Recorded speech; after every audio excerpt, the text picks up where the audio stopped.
अरुंधति का होटल। रात के समय सुनसान हाईवे पर कार धक्के खाते हुए रुक गई और कार से राहुल नीचे उतरा और घड़ी देखी तो उस वक्त रात के 11 बज रहे थे।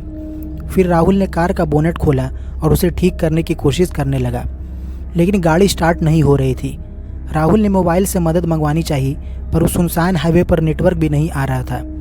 फिर उसने गाड़ी की पिछली सीट पर सोई हुई अपनी पत्नी रोशनी को आवाज़ दी, रोशनी उठो जल्दी से, हमें आज की रात किसी गेस्ट हाउस या होटल में बितानी होगी, क्योंकि गाड़ी ख़राब हो गई है और अब मैकेनिक के बिना ठीक नहीं होगी।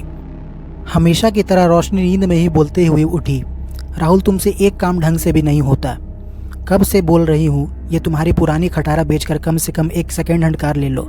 जवाब में राहुल ने बोला, खरीद लेंगे, अब अपना बैग उठाओ और चलो कहीं रात गुजारने का जुगाड़ करते हैं। फिर दोनों जंगल की कच्ची सड़क छोड़कर मेन हाईवे पर आ गए। उसी वक्त उन्हें जंगल में कहीं दूर भेड़ियों के रोने की आवाज़ आने लगी। वो भेड़ियों की आवाज़ें उस काली रात को और भी ज़्यादा डरावना बना रही थी। दोनों लगभग आधा घंटा चलते रहे, पर उन्हें ना कोई लिफ्ट मिली और ना कोई होटल। रोशनी बोली, राहुल तुम्हारे बेवकूफ़ दोस्त ने ये कौन से वीराने में फार्म हाउस खरीद रखा है। इस बात पर राहुल कुछ कहता कि उससे पहले ही आसमान में ज़बरदस्त बिजली चमकी। उस आवाज़ से दोनों डर गए। मौसम देखकर लग रहा था कि जल्दी ही बहुत तेज़ बारिश आने वाली है। तेज़ बारिश के आसार नज़र आने ही लगे थे, तभी चलते चलते बिजली की चमचमाती तेज़ रोशनी में उन्हें जंगल के बीचों बीच एक पुरानी हवेली दिखाई दी। वह दोनों तेज़ी से दौड़ते दौड़ते उस हवेली के नज़दीक पहुँचे। हवेली के गेट पर उन्हें कोई वॉचमैन नज़र नहीं आया, इसलिए वो दोनों गेट खोलकर हवेली के मेन गेट के पास पहुँचे। दरवाजे पर डोर बेल के नाम पर एक पुरानी रस्सी लटक रही थी। उस रस्सी को राहुल ने 2-3 बार खींचा, लेकिन अंदर से किसी भी घंटी की आवाज़ नहीं आई। फिर रोशनी ने दरवाजे पर खटखटाने के लिए अपना हाथ आगे बढ़ाया और खटखटाने से पहले ही अंदर से एक भारी आवाज़ आई, अंदर आ जाओ, दरवाज़ा खुला है। उन लोगों की यह बात अजीब लगी, क्योंकि उन्होंने दरवाज़ा भी खटखटाया भी नहीं था और ना ही अंदर से किसी घंटी की आवाज़ आई थी और ना ही उन दोनों ने कोई आवाज़ की थी। तो फिर महल के अंदर के व्यक्ति को कैसे पता चला कि बाहर कोई खड़ा है।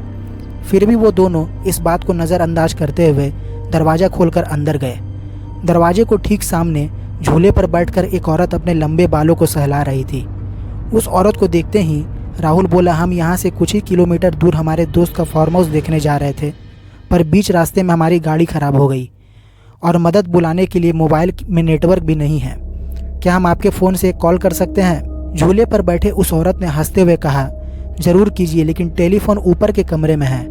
आप लोगों को फ़ोन करने के लिए ऊपर के कमरे में जाना होगा। राहुल ने फ़ोन करने से पहले उस औरत को पहले अपना परिचय देना उचित समझा। उसने कहा, मेरा नाम राहुल है और यह है मेरी पत्नी रोशनी। ये सुनकर वह औरत बोली, मेरा नाम अरुंधति है और मैं इस हवेली की मालकिन हूँ। राहुल और रोशनी उस आलीशान हवेली की शान देख ही रहे थे कि उनकी नज़र उस औरत के पीछे वाली दीवार की सबसे बड़ी फ़ोटो फ्रेम पर पड़ी, जो खाली थी और पूरे महल में तस्वीरें ही तस्वीरें थी। और उन सब तस्वीरों में एक बात समान थी कि किसी भी तस्वीर में कोई भी हंस नहीं रहा था। फिर राहुल और रोशनी दोनों ऊपर के कमरे में गए और लैंडलाइन में अपने दोस्त को कॉल करने लगे। बहुत बार कोशिश करने पर भी फ़ोन नहीं लग रहा था। तभी रोशनी की नज़र उस कमरे के एक दीवार पर पड़ी। वहाँ एक फ़ोटो फ्रेम टंगी थी, उसमें भी कोई तस्वीर नहीं थी। उन्हें यह बात थोड़ी अजीब लगी। फिर दोनों नीचे गए और उस औरत से बोले, आपके लैंडलाइन से फ़ोन नहीं लग रहा है। उस औरत ने जवाब दिया कि यहाँ की फ़ोन लाइन में हमेशा गड़बड़ी रहती है, आप फिर से कोशिश कर लें या फिर चाहे तो आज की रात आप दोनों यहीं रुक जाइए। राहुल और रोशनी कमरे में जाकर फिर कॉल लगाने की कोशिश करने लगे। फिर भी कॉल ना लगने पर आखिर में दोनों ने रात को वहीं रुकने का फैसला किया। बेड पर लेटते ही दोनों की आंख लग गई।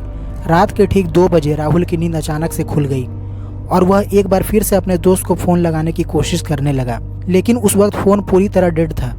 हाथ से फ़ोन नीचे रखते हुए राहुल की नज़र दीवार पर गई और सामने का नज़ारा देखकर उसके चेहरे का रंग ही उतर गया, क्योंकि कुछ घंटे पहले देखे हुए खाली फ्रेम में अब उन दोनों की तस्वीरें थी और उसके नीचे लिखी थी उनके मौत की तारीख। राहुल ने तुरंत रोशनी को उठाया और उसे तस्वीर दिखाई। रोशनी उस तस्वीर को देखकर काँपने लगी और बोली, यहाँ कुछ तो गड़बड़ है राहुल, हमें अभी के अभी इस महल से बाहर निकलना होगा। फिर दोनों ने वहाँ से सरपट दौड़ लगाई।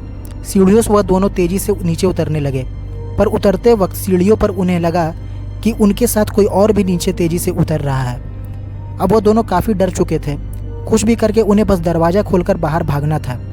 पर दरवाजे के पास पहुंचने के बाद जब दोनों ने उसे खोलने की कोशिश की, पर उसकी कोशिश नाकाम रही क्योंकि दरवाजा किसी ने बाहर से बंद कर दिया था और अब वह दोनों भुताहा हवेली में कैद हो चुके थे। राहुल और रोशनी दरवाजे को धक्का दे रहे थे, मदद के लिए चिल्ला रहे थे। उसी वक्त बदकिस्मती से बिजली चली गई और चारों तरफ शमशान का सन्नाटा फैल गया। रोशनी अपने कांपते हाथों से मोबाइल की टॉर्च चालू करने लगी। जैसे ही उसने टॉर्च चालू की, उसकी रोशनी सबसे पहले सामने वाली उस बड़ी सी फोटो फ्रेम पर पड़ी जिस फ्रेम को आते वक्त दोनों ने खाली बिना तस्वीर के देखा था। उस खाली फोटो फ्रेम में अब झूले पर बैठे उस औरत की तस्वीर शैतानी मुस्कान दे रही थी और अगले ही पल वो औरत तस्वीर से धीरे धीरे गायब होने लगी और उसके नीचे रखा हुआ झूला बिना हवा के ही झूलने लगा।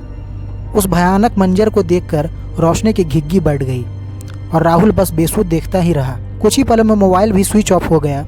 अब तक उजाले में राहुल और रोशनी को वहाँ एक दूसरे के सांसों की आवाज़ आ रही थी, पर अब अंधेरे में उन्हें और कई सारे लोगों की सांसों की आवाज़ सुनाई देने लगी। एक एक करके सभी आवाज़ें नज़दीक आ रही थी और कुछ ही पलों में दर्द भरी चीख के साथ उन दोनों की तस्वीर भी बाकी तस्वीरों के साथ हवेली की दीवार पर टंग गई और वह औरत झूले पर बैठ के अपने बालों को सहलाते हुए फिर से किसी और मेहमान का इंतज़ार करने लगी।